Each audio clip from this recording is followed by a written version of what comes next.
From Jesus feeding the masses by manifesting bread out of thin air, to him calming the volatile storms at sea, here are some of the most astonishing miracles of Jesus that challenge skeptics.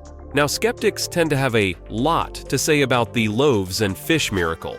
This is when Jesus fed the masses and is one of the miracles that took place at the wedding at Cana. So, according to Scripture, as the day was turning to night, the disciples grew worried about just what the large group of people would eat. They only have 5 loaves of bread and 2 fish, but it's said that Jesus wasn't worried.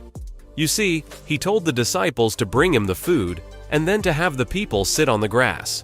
There were thousands of people that were now spread out in front of him, all of whom were surely hungry and depending on Jesus to do something. This is when Jesus began to take a piece of bread and break it into pieces without ever running out. This kept everyone fed, making for a pretty mind-blowing miracle. Of course, skeptics often bring up the fact that it would likely be a weird sight for the disciples to see Jesus creating bread out of thin air. Like, just what would they have seen happen when Jesus broke the bread? But like the other miracles that took place at Cana, a lot of these astonishing events definitely require one to have a certain amount of faith to truly grasp them.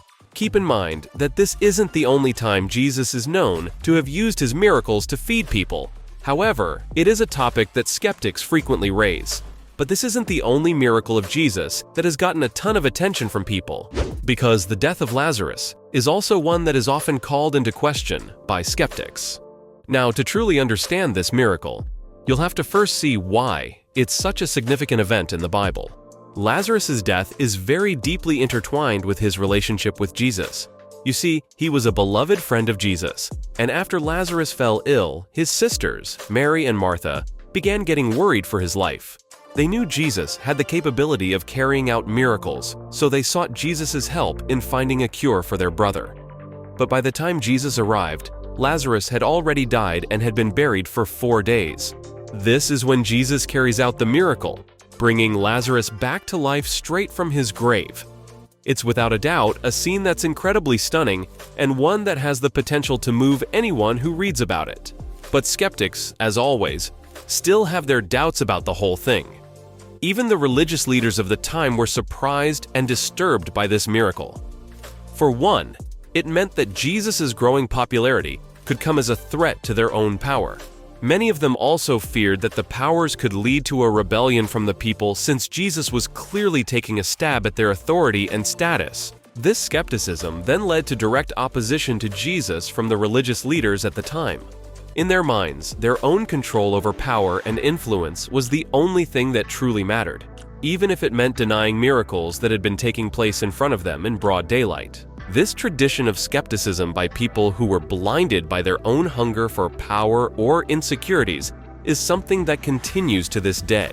People still continue to question miracles like the raising of Lazarus by asking why Jesus didn't simply heal Lazarus right away. To answer that question, there's a good chance that Jesus delayed his trip to Bethany to ensure that Lazarus had actually died. This was to ensure that he would be able to carry out the miracle and to showcase to people one of his astonishing miracles. In this case, people would attain an amazing lesson and would also get to see the compassion that Jesus has for people. Considering that the Bible describes Jesus as being omnipotent, surely he would have known the condition that Lazarus was in, and that by delaying the visit, Jesus and the disciples would reach a time when he had already passed away. The waiting period of 3 days before Jesus raised Lazarus holds a lot of biblical meaning too. It is to showcase the extent of the miracle and to display Jesus' divine power. In a way, it's meant to act as proof for any skeptics who would question if Jesus has control over death itself. This could only have been achieved through the literal resurrection of someone who had been declared deceased. But as is quite clear, skeptics continue to arise, even with astonishing miracles taking place in front of their eyes. Like I said, the religious leaders at the time mostly wanted to challenge Jesus' increasing popularity, which led to them not wanting to admit the existence of these miracles. And there are plenty of other miracles of Jesus that led to questions from skeptics.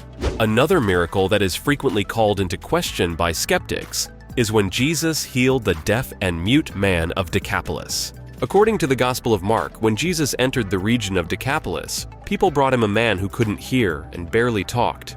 They begged Jesus to place his hand on the man and to heal him as a result.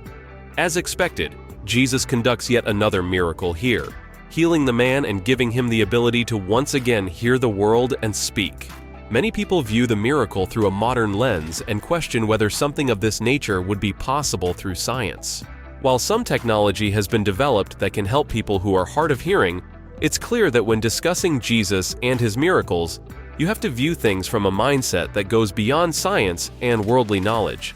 Trying to dissect this miracle, or any other for that matter, will likely not yield a lot of benefit. But that hasn't stopped skeptics from continuing to challenge the miracles, even if they're not necessarily getting a lot of results. If you were to see these miracles from the fact that they were meant to showcase to the world Jesus' abilities and compassion, then it makes sense why these things happened. Take Jesus' first miracle as an example. This is when he turned water into wine at Cana in Galilee.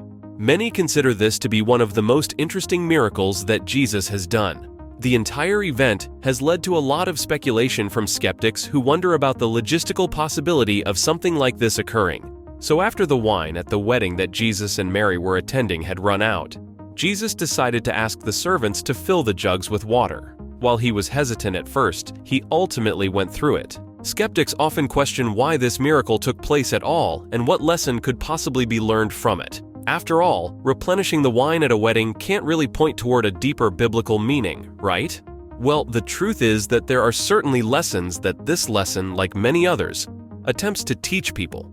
For one, it informs people that Jesus has the capability to carry out miracles that go beyond healing or raising people from the dead. While the wine might seem like a small deal at first glance, it goes to show that there is nothing that is too small for Jesus to deal with when it comes to the lives of the people he cares about. People tend to take lessons from this to continue to find a solution for the struggles in one's life, no matter how big or small they might appear. There's one other miracle of Jesus that often leads to a ton of comments from skeptics. And this is when Jesus calmed the storm at sea. As is the case with a lot of the miracles, the purpose they provide to people is that of learning, for one to be able to see the great acts being conducted and to take inspiration and encouragement from them. Similarly, in the case of this miracle, when Jesus was face to face with a massive storm, he was able to calm the sea down, showing that even the winds and water obeyed. Biblically, this goes to show that even storms exist because of God's command over them. Many also state that the storm is meant to represent the tempest of one's own soul in this case, and how it must be calmed. Skeptics like to wonder about the possibility of such an event occurring, but the same can be said for many of the other miracles I've talked about. It goes to show that if you fail to understand the deeper message and meaning behind these miraculous events, then questioning and challenging them almost becomes second nature. In any case, from him calming the volatile storms at sea to Jesus feeding the masses by manifesting bread out of thin air, those were some of the most astonishing miracles of Jesus that challenge skeptics.